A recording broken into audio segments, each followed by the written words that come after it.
Centrale Sport, in un unico contenitore tutto lo sport della Romagna. E siamo pronti per aprirlo questo contenitore, per svelare anche oggi tutti gli argomenti per lo sport. Assolutamente. Ciao Roby, ciao a tutti i nostri ascoltatori. Sesta puntata numero 6, sono le 19:12. Dobbiamo subito dire, c'è sempre qui al mio fianco Lorenzo Lucchi, pronto a intervenire, che salutiamo. Buonasera. Dobbiamo dire che fino all'ultimo, Roby, oggi siamo stati veramente indecisi su a chi assegnare la copertina di questa puntata numero 6, perché chiaramente con la vittoria di un italiano che mancava da 20 anni, ho letto poco più, poco meno, la tentazione di aprire con la Formula 1 con Andrea Michi Antonelli, insomma, è stata forte, però tra sabato e domenica sono successe un po' di cose, quindi inesorabilmente parliamo di calcio perché siamo principalmente Radio Centrale e Radio Cesena, e comunque insomma dobbiamo parlare di questo Cesena che al colpo di sorpresa, dopo un ottimo pareggio contro il Frosinone, terza squadra in classifica, terza forza del campionato, la società ha esonerato Michele Mignani e tutto il suo staff, e ha comunicato che in giornata, il giorno dopo, nella giornata di domenica, avrebbe. Fatto sta che però, Lorenzo, già dal sabato sera tardi sono cominciate a girare queste voci suggestive che hanno poi preso sempre più piede, e poi la società nella giornata di domenica è stata, insomma, non dico costretta, ma è stata obbligata ad anticipare un po' i tempi, ad annunciare l'arrivo di questo Ashley Cole. Ashley Cole, certo, buonasera a tutti. Tu quando giocava forse eri piccinino, insomma, o qualcosa hai visto, qualcosa? Allora, io sarebbe stata la curiosità di oggi, ma l'anticipiamo. Io ricordo una delle partite probabilmente più appassionanti che ho visto in tutta la mia vita, la finale di Champions League del 2012, visto che Cole non ha tanti numeri da allenatore, anzi non ne ha nessuno, perché ha solo fatto il vice allenatore prima come vice di Lampard all'Everton, poi ha lavorato nello staff di Carsley nell'Inghilterra Under 21. Mi sono andato a spulciare un pochino la sua carriera da giocatore. Da calciatore. Una delle finali più belle di Champions che ha giocato appunto Cole, che ho visto in tutta la mia carriera, diciamo, da seguace del calcio, è stata quella nel 2012, che si è giocata appunto all'Allianz Stadium a Monaco, fra Bayern Monaco e Chelsea. Finì 1-1 con le reti di Müller e Drogba, e ai rigori Cole batté il rigore forse uno dei più importanti, oltre a quello di Drogba, l'ultimo, il quarto, dopo che avevano sbagliato Olic, in seguito sbagliò Schweinsteiger e poi Drogba fece il rigore decisivo. Cole segnò il quarto rigore che conferì la prima Champions della sua storia al Chelsea, la prima Champions nella sua storia. E quindi ovviamente non la scopriamo noi la carriera di Cole da giocatore, un conto è giocare, un conto è allenare, però c'è da dire che ha avuto maestri importanti Cole, fra Arsène Wenger nell'Arsenal degli Invincibili, e anche José Mourinho al Chelsea, anche se la Champions la vincerà poi con Di Matteo. Sì, io dico che è sicuramente una scelta con un pizzico di rischio, se vogliamo, ma indubbiamente uno che ha fatto una carriera da calciatore, insomma, detta un po' alla romagnola, se non è proprio decoccio, qualcosa dovrebbe capirne di calcio, qualcosa dovrebbe averne imparato. Io quindi, insomma, cerco sempre di vedere il mezzo bicchiere pieno. Mi dispiace francamente per l'esonero di Mignani. Io non dico che sia un suo difensore, che non ha bisogno di avvocati difensori, però a 8 giornate dal termine, per di più, insomma, dopo una partita importante come quella fatta contro il Frosinone, forse, ma probabilmente le decisioni erano già state prese. Mignani ha mantenuto il Cesena nella zona playoff per tutto il campionato, sin dall'inizio del campionato. Certo. La prima parte della stagione era stata meravigliosa, no? La conosciamo tutti. Probabilmente è stato esonerato dopo la partita migliore fatta nel periodo di crisi, la partita miglior giocata contro il Frosinone, terza squadra del campionato, dove il Cesena aveva creato tantissimo, aveva sprecato ancora di più probabilmente, e poi il vero eroe di giornata è stato Tommaso Corazza, proprio lui che che non era stata la prima scelta del mercato di gennaio, lui che la prima rete fra i professionisti l'aveva proprio segnata contro il Cesena in Coppa Italia al Dallara con la maglia del Bologna, è stato l'eroe che appunto è andato sotto la mare a volte si dice, insomma, ecco, pochissimo utilizzato da Mignani, poi entra al 10° minuto del secondo tempo e fa 2 gol, fotocopia, uno più bello dell'altro, ma praticamente uguali. Senti, io a questo punto non abbiamo altro che da dire se non di essere un pochettino, non dico in apprensione, in attesa di sapere se Ashley Cole riuscirà ad essere tesserato per poter sedere già da domani sera. Ricordiamo che domani sera alle 20 si gioca il turno infrasettimanale a Mantova-Cesena. Se non fosse Ashley Cole a sedere in panchina, andrà Paolo Stringara, che è stato chiamato da Jürgen Klinsmann come collaboratore tecnico dello stesso Ashley Cole. Esattamente. Un Paolo Stringara, insomma, che è ex allenatore del Bologna, allenatore del Livorno, insomma, ai tempi trionfalistici della promozione in Serie B con Corrado Benedetti, e quindi diciamo tu c'eri? Io c'ero sempre, e quindi salutiamo ancora una volta Michele Mignani e soprattutto diamo il benvenuto anche da Radio Centrale al nuovo allenatore Ashley Cole.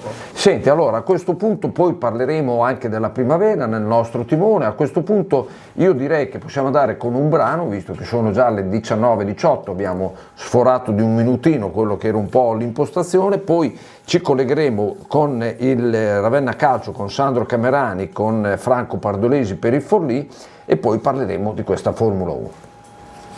Il nostro conduttore nonché direttore Roby Righi ci ha ancora deliziato con la canzone di Francesco De Gregori, che abbiamo già utilizzato nella prima puntata, quando il nostro povero Cristian Pendi aveva sbagliato il rigore. Intanto c'è l'interferenza radiofonica, perché abbiamo già in linea Sandro Camerani che ci parlerà del Ravenna Calcio, un Ravenna Calcio che sta perdendo un po' troppo i punti, Sandro, cosa ci dici? Ciao. Sì, ciao, buonasera. Ma è un momento non molto positivo, però c'è da dire che siamo ormai nella fase conclusiva del campionato che precede i playoff, e la posizione del Ravenna è ormai scolpita nella roccia, perché il distacco dalla prima e che adesso è anche avvicinata dall'Ascoli è importante, e il vantaggio sulla quarta è quasi matematicamente definito, quindi il Ravenna arriverà terzo e adesso ha 5 partite più una sosta di almeno 3 settimane per preparare i playoff, quindi è un momento di lavoro in corso, e la cosa si è vista anche sabato a Sassari contro la Torres, dove la squadra ha sicuramente fatto un passo avanti rispetto alle partite contro la Pianese e l'Ascoli, però ha avuto dei momenti di calo che sono costati poi il pareggio finale 2-2, che è un pareggio assolutamente giusto, anche se dispiace perché il Ravenna è stato raggiunto al 92esimo, quindi sembrava avere ormai portato a casa nuovamente una vittoria esterna dopo tanto tempo, invece la cosa non è successa, quindi è un momento di riflessione, di riflessione e di preparazione, perché comunque dopo le 5 partite che rimangono ci sarà l'ultima domenica di sosta, perché Ravenna avrebbe dovuto affrontare il Rimini, e poi ci saranno altre 2 settimane perché Ravenna entrerà in gioco alla prima fase nazionale, che in realtà è la terza dopo le 2 regionali. Quindi un pensierino di insidiare almeno il secondo posto, visto che tra un paio di turni ci dovrebbe essere anche Arezzo Ascoli, ci si fa più, no? Il pensierino sicuramente si deve fare, però io credo che non sia l'aspirazione maggiore in questo momento, anche perché ripetiamo, il momento non è di grande vena, soprattutto anche fisica, e credo che la testa vada più che altro il modo in cui preparare al meglio i playoff anche atleticamente. Perfetto. Quindi prossimo appuntamento del Ravenna? Sabato a Ravenna alle 17:30 contro il Livorno. Contro? Livorno. Ah, Livorno, beh, una partita sempre affascinante. Va bene, grazie Sandro, forza anche Ravenna, coraggio, e siamo già in linea invece passiamo dal giallo-rosso, come diciamo, del Ravenna al bianco-rosso del Forlì. Franco Pardolesi, ci sei? Ciao Daniele, sono qua. Ecco, com'è andato invece a Forlì? È un pareggio per 2-2 che lascia un po' d'amaro in bocca perché Torino è 2 volte in vantaggio, 2 volte è stato riagguantato dalla squadra avversaria, che è la Juventus Next Gen, che ha fatto una buona partita e tutto sommato è stato un risultato giusto, anche se andare in vantaggio 2 volte sempre un po' dopo ti dispiacere quando non porti a casa i 3 punti, però un altro punticino che rafforza la classifica Ormai consolidata per salvezza. Ma sì, adesso il Forlì vanta un vantaggio di 8 punti sulla quart'ultima. Sarebbe delittuoso buttare via un vantaggio del genere Assolutamente alla fine del campionato. Però prossimo turno immagino in trasferta, ancora in casa. In trasferta, no, perché ha fatto 2 partite in casa, 2 pareggi, okay. Invece il prossimo turno non è facile in casa del Campobasso. E, insomma, sarà una partita che non semplice, però il Forlì sta dimostrando di avere superato il momento di crisi e quindi può guardare al futuro con una certa tranquillità. Bene, quindi con un po' di continuità, insomma, ecco, portarsi in salvo matematicamente quanto prima e poi si faranno come primo anno, direi che può già andare bene. Direi che sono stati rispettati gli obiettivi della vigilia e quindi perfetto. Tutto sommato è una stagione che si può già considerare positiva, salvo l'imprevedibilità che il calcio è sempre nel calcio si deve bene a tenere presente. Va bene, ti ringraziamo di questo contributo Franco per il Forlì Calcio, buona serata. Grazie, buona serata a te. Bene, prima di fare uno stacco e passare la linea a Emiliano Tozzi, che andiamo a chiamare nel frattempo, vi ricordiamo i nostri 3 amici che ci stanno seguendo dall'inizio delle trasmissioni: il Rifugio Agriturismo, che è un luogo di tradizione romagnola situato nel cuore della campagna cesenate, a breve distanza dal mare Adriatico. Vini, olio extravergine e ortaggi di produzione propria diventano i protagonisti di una cucina che rispetta la stagionalità e le ricette della tradizione romagnola.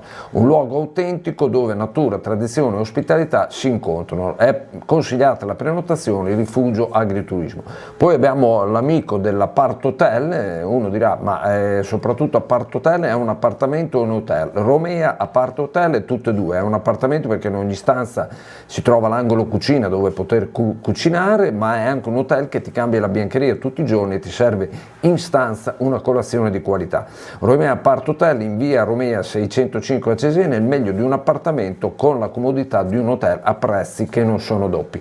E chiudiamo questa parentesi con la Rosa dei Venti, salutando il nostro amico Vito e tutto il suo staff, un posto dove poter mangiare ottimi piatti di carne, pesce, paste fatte in casa, pizze cotte nel forno a legno, un'ottima location per le vostre feste di ogni genere. Si trova a Forno in Popoli, nella tangenziale in via Enrico Berlinguer 57, aperto tutti i giorni a pranzo, mentre alla sera dal giovedì alla domenica, la Rosa dei Venti. Allora, a questo punto facciamo un brevissimo stacco musicale, intanto andremo a chiamare Emiliano Tozzi che ci parlerà di Formula 1.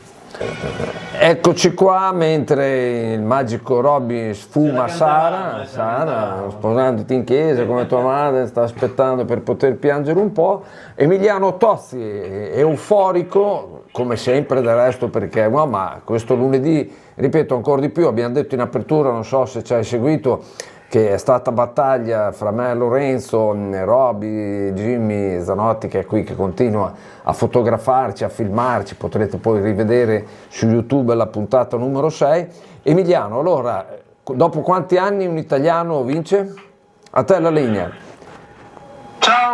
Ciao Daniele, sono esattamente 20 anni, ma è storia vera e Kimi Antonelli è un pilota che è nato dalla storia stessa delle corse. Dovete pensare che quando Giancarlo Fisichella vince l'ultimo Gran Premio come pilota italiano 20 anni fa, Kimi non era ancora nato. Sì.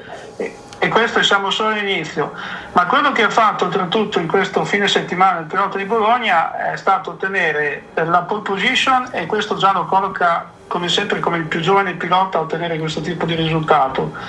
In più quello che ha fatto, ovvero pole, vittoria e giro veloce nella stessa gara al debutto, c'è stato un unico pilota italiano che l'ha fatto in tutta la storia della Formula 1, che è stato Nino Farina nel 1950. Ed è la stessa cosa che ha fatto Ayrton Senna alla sua prima vittoria portoghese all'Estorino nell'85 sotto il diluvio universale.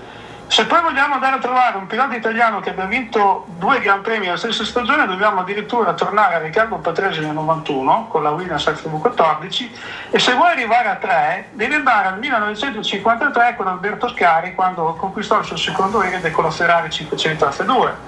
Quindi capisci come sia un pilota, Kimi Antonelli, chiamato dalla storia stessa delle corse. E se questo vuoi aggiungere il fatto di un pilota che abbia vinto il mondiale lo stesso anno che ha ottenuto la sua prima vittoria in un Gran Premio, ci sono solo 5 esseri umani che ci sono riusciti in tutta la storia del mondo delle corse, e questo farebbe sì che Kimi entrerebbe in una elite di persone i cui nomi sono Jack Brabham, Graham Hill, Nino Farina, Keke Rosberg, il papà di Nico che ha vinto il mondiale con la Mercedes 10 anni fa, e Danny Hulme, una cinquina che sta appena nelle mani. Questo per darti un po' la grandezza di quello che Antonelli può fare direttamente proveniente dalla Motor Valley, e questi sono solo aspetti storici sportivi legati alla sua figura. Potenzialmente può raggiungere questi obiettivi, e questo te lo dice lunga anche secondo me sullo spessore di quello che umanamente Kimi può diventare, non solo come personaggio ma proprio come elemento storico del mondo delle corse. E oggettivamente per noi italiani è qualcosa che a cui non siamo più abituati. Io ti dico personalmente, gli stessi complimenti di Sinner mi sono sembrati quasi un atto dovuto, sapendo quale amicizia percorre tra 2 grandi sportivi italiani. Bene, senti, noi ti intermezziamo con un brano che fra l'altro hai chiesto nel pomeriggio tu stesso. Naturalmente sì. Ho letto che il nomignolo, insomma, lui di battesimo inizialmente fa Andrea Antonelli, sì. Il nome chiaramente gliel'ha messo il padre, o d'accordo con la madre, immagino, sì. per ricordare insomma il grande Raikkonen, dico bene? Esatto. Anche padre... se non è proprio così meriterebbe un approfondimento, ma poi te lo spiego meglio un giorno. Ah, ok. Dopo nella seconda parte, tra un paio di minuti della canzone che ci ha richiesto, andiamo avanti con te con altre curiosità sulla Formula 1. A dopo, tra pochissimo. Ciao. Anche se il ritmo è veramente intenso di questa canzone che lo stesso Emiliano ha scelto nel pomeriggio, ti ridiamo la linea per proseguire sulla falsariga della prima parte dell'intervento, inquadrando un pochettino anche le novità di questa Formula 1. Ma guarda Daniele, le novità purtroppo non sono tutte positive, nel senso che l'altra faccia della medaglia, al di là di quello che ha fatto Kimi Antonelli questo fine settimana cinese, riguarda il fatto che 4 macchine non sono riuscite a partire. Tra queste 4 ci sono proprio le 2 McLaren campione del mondo di Norris e Piastri. Di per sé è stato un evento altrettanto clamoroso quanto la vittoria di Kimi, perché oggettivamente un team campione del mondo non riuscire nemmeno a far uscire la macchina dal box è stato qualcosa di veramente clamoroso. E credo che in questo senso ci siano rapporti abbastanza tesi tra Woking e Mercedes, ovvero Brixworth, dove vengono concepiti i motori tedeschi, ed è un punto di equilibrio secondo me che va assolutamente considerato anche in prospettiva futura. Il resto, giovani che si sono riconfermati, uno su tutti Ollie Burman, che è in orbita Ferrari perché con l'Haas ha fatto un quinto posto veramente eccezionale, Hamilton che sembra risuscitato dopo l'ultimo podio ottenuto a Las Vegas del 24 e 25 Gran Premi Ferrari praticamente a bocca asciutta. Però io ribadisco, se vogliamo pensare a un futuro come ha fatto Mercedes con Antonelli, Burman è sicuramente il ragazzo, il pilota su cui puntare, e noi in Diogene lo diciamo da diverso tempo, sia io che Fabio Casadei. Il capitolo dei giovani è altrettanto, secondo me, importante sottolineare a Jarre, che riesce tranquillamente a giocarsi alla pari con Verstappen a fronte di una Red Bull non ancora, diciamo così, al top della forma, se non decisamente in difficoltà. In più possiamo dire che Sainz ha fatto l'ennesimo miracolo con una macchina a sovrappeso di 30 kg a portarla in zona punti, e che, diciamo così, quello che verrà dopo il Giappone è una novità imprevista, oltre ad esserci un nuovo regolamento, perché per 2 mesi praticamente, visti i fatti che la cronaca riporta dal fronte medio orientale, tra Bahrain e Jeddah in Arabia Saudita non si correrà.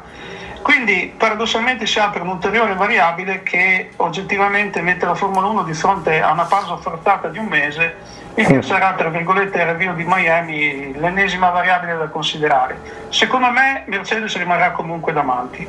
Va bene, va bene. Hai già detto delle 2 gare che, causa i conflitti, salteranno con perdita di sponsor, danari, insomma, montarli, Esatto, e quant'altro. Quindi speriamo, insomma, ecco, che la Formula 1 riesca a risolvere, insomma, buona parte dei problemi che ha evidenziato, in modo tale che poi, insomma, si possa tornare a godere degli spettacoli. Assolutamente, Daniele, guarda, mi permetto un aggancio rapido, perché MotoGP ha risolto, e pare che la gara che si doveva disputare nella zona del Golfo Persico sarà recuperata a novembre, sempre che il conflitto prenda una piega possibile e pacifica, diciamo così. E permettimi questa nota di colore: penso che in ambito MotoGP chi abbia festeggiato più di chiunque altro questa vittoria di Kimi sia stato Massimo Rivola, che l'avrebbe voluto in Ferrari quando ancora era ragazzino, prima ancora che compisse gli 11 anni. Quindi, come vedi, ci sono tanti collegamenti. La MotoGP riprenderà in Brasile, si aprirà di nuovo il fronte, Aprilia, Ducati, Bezzecchi, Marquez. Va bene, grazie mille. 19:43, ormai 44, ci sentiamo lunedì prossimo. Emiliano, buona serata anche a te. Perfetto. Roberto? Grazie a voi, ragazzi, a presto. Grazie, a presto. Ciao ciao. Bene, rientriamo in studio, sono le 19:45, siamo in perfetto orario, siamo partiti alle 19:12, minuto più, minuto meno, quindi siamo in orario. Ritroviamo questa settimana da Ravenna Maurizio Coreni, salutiamo Stefano Benzoni che questa sera non interverrà perché il basket di A2 era fermo. Apriamo una piccola parentesi, consentitemelo, non è tra le squadre che solitamente ricordiamo, rinomiamo, però a Rimini è arrivata una bella Coppa Italia, una bella vittoria in un palazzetto gremito, mentre invece appunto proprio per la finale di Coppa Italia era fermo il campionato di A2, cosa che invece non è successa a Ravenna, perché il Ravenna doveva recuperare una gara e siamo in linea con Maurizio Coreni che la settimana scorsa è influenzato. Ti sei ripreso, Maurizio? Ciao. Sì, grazie. Ecco, quindi questo Ravenna che ha utilizzato, insomma, la pausa del campionato per recuperare una gara. Dici un po' com'è andata. Esatto, sì. Ravenna che ha recuperato la 30ª giornata di campionato contro l'Andrea Costa Imola, dove purtroppo ha rimediato alla 6ª sconfitta consecutiva, che è un po' lo specchio fedele del periodo di grande difficoltà che sta attraversando la squadra. Una squadra che sicuramente ha patito i 2 infortuni subiti, che l'ha messo in grande difficoltà, perché oltre alle rotazioni limitate la problematica si ripercuote anche nella gestione degli allenamenti e quindi di conseguenza anche nella conduzione delle partite. La classifica, Massimo, Maurizio, a questo punto si fa critica? No, diciamo che al momento Ravenna, nonostante le 6 sconfitte consecutive, rimane virtualmente ancora in una posizione apparentemente tranquilla, perché è al 13° posto e finisse qui il campionato sarebbe a un certo punto matematicamente salva, anche se non parteciperebbe ai play-in ma neanche ai play-out. Il problema è che già il prossimo turno Ravenna farà un turno di sosta, quindi le dirette inseguitrici avranno la possibilità di accorciare il distacco, che adesso è di 4 punti. In più Ravenna il 29 ritornerà in campo a Pistoia contro Quarrata e quella sarà una partita molto molto importante perché sicuramente se uscisse vincitrice insomma, metterebbe uno spazio tra lei e le squadre che sono dietro, insomma sarebbe quasi virtualmente, non dico salva, ma molto molto vicina. Va bene, mentre invece domenica prossima sarete in casa, domenica prossima 22. No, noi praticamente il prossimo turno siamo fermi, come ti ho detto, perché col fatto delle squadre, 19 squadre, a un certo punto... Era il turno di riposo programmato, ok. Quindi il 29... Poi la prima partita in casa sarà il 4 di aprile, la vigilia di Pasqua, in casa con la Luis Roma. Va bene, allora ci sentiremo nella puntata di lunedì 30. 29. Va bene. Ok, grazie ancora, grazie. Rimaniamo... un saluto a tutti i radioascoltatori. Grazie Maurizio, grazie. Rimaniamo in linea prima di passare al brano musicale. Ci scusiamo con i nostri ascoltatori per questa interferenza, il telefono a volte entra, perché abbiamo già la pagina del volley che mi sembra invece... Massimo Montanari, sei già in linea? Sono qua, buonasera a tutti. Ecco, mi sembra che invece per il volley maschile Ravenna migliora la situazione, o sbaglio?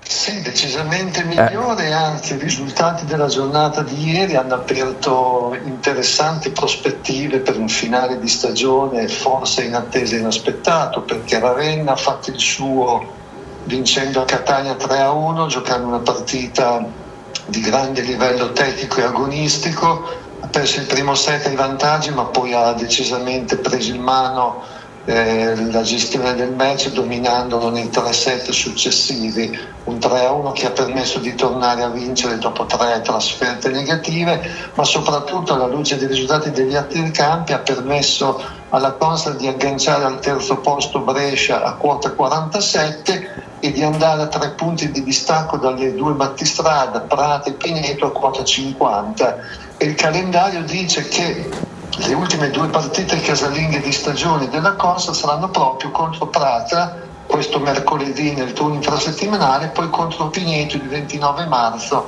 nell'ultima di regular season, quindi si capisce che i ragazzi di Valentini hanno un po' il destino nelle loro mani, perché se riescono a vincere i 2 scontri diretti probabilmente possono ambire a un piazzamento migliore rispetto all'attuale terzo posto in coabitazione, per non farsi mancare niente in questo finale appassionante. Tra l'altro, andando a vedere un po' le statistiche pubblicate sul sito di Lega Volley, nei campionati successivi all'interruzione per il Covid non si era mai verificata a questo punto della stagione, quindi a 3 giornate dalla fine, un equilibrio così assoluto in testa.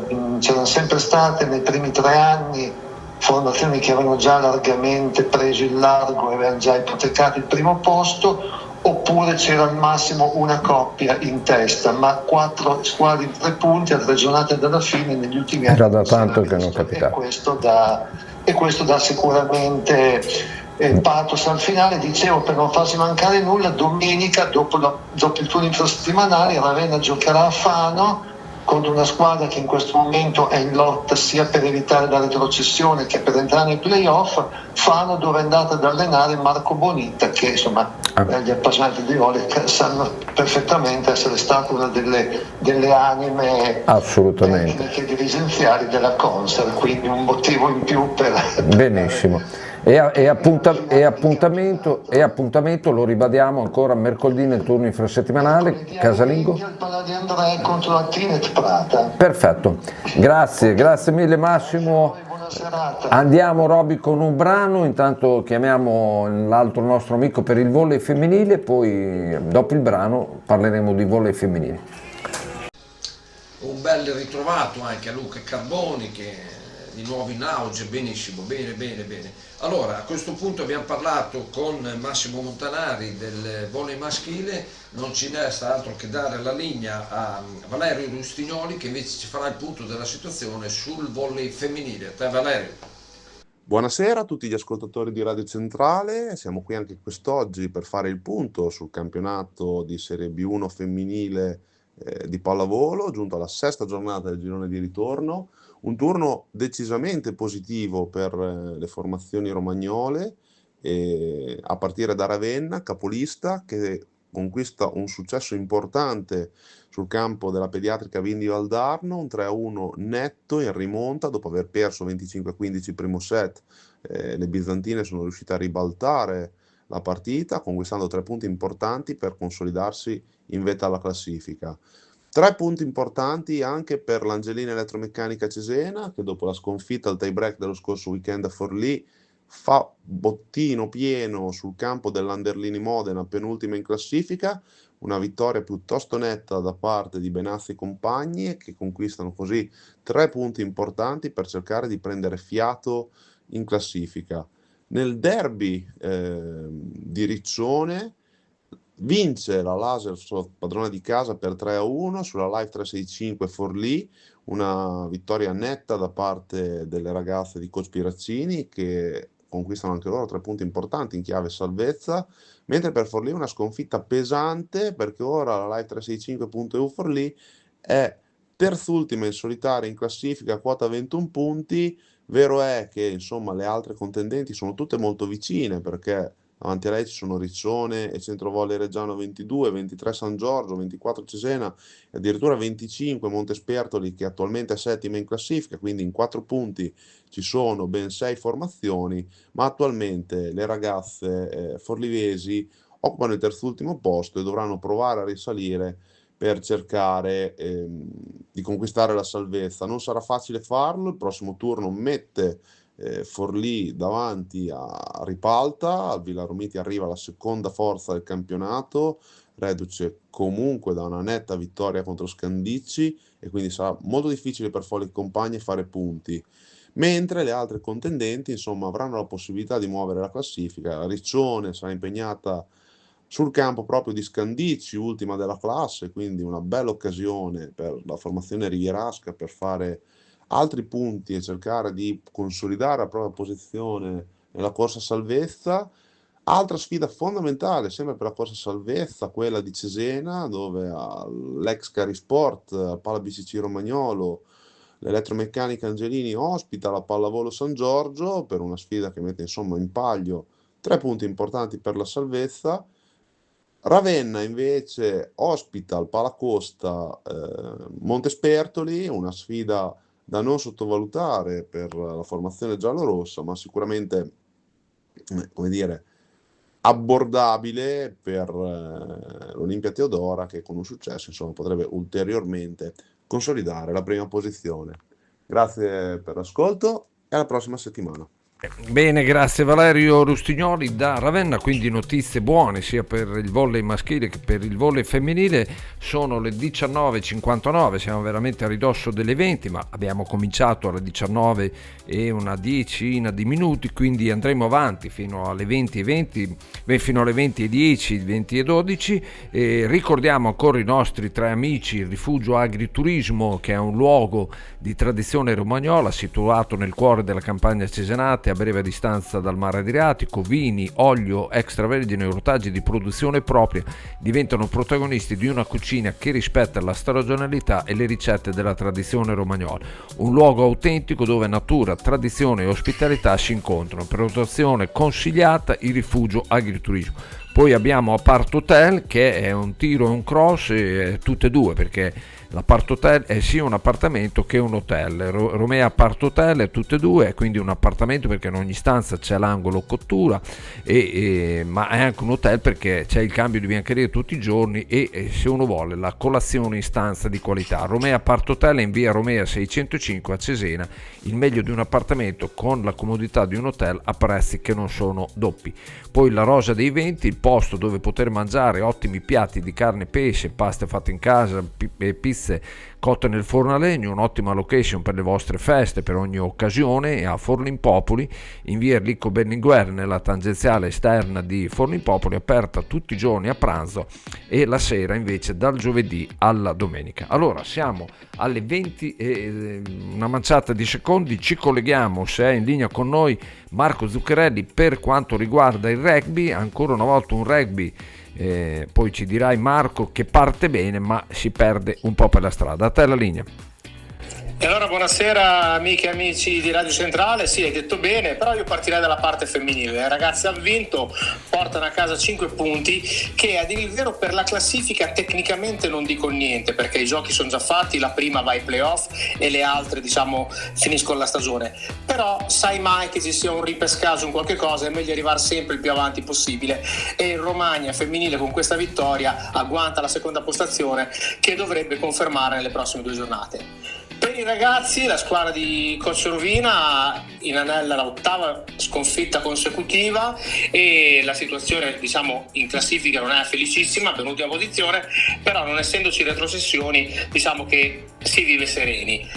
Ancora una volta il Romagna parte benissimo, parte al 60esimo e avanti 17-7 nel punteggio, poi le 2 mete trasformate dei pesaresi, derby col Pesaro, il derby dell'Adriatico, e le 2 mete dei pesaresi ribaltano il punteggio fino al 17-19 finale. Il Romagna prova a fare un ulteriore assalto ma rimedia solo purtroppo 2 cartellini gialli, e le speranze di vittoria si infrangono appunto con queste 2 infrazioni di gioco che lasciano i giocatori con un uomo in meno, i romagnoli con un uomo in meno.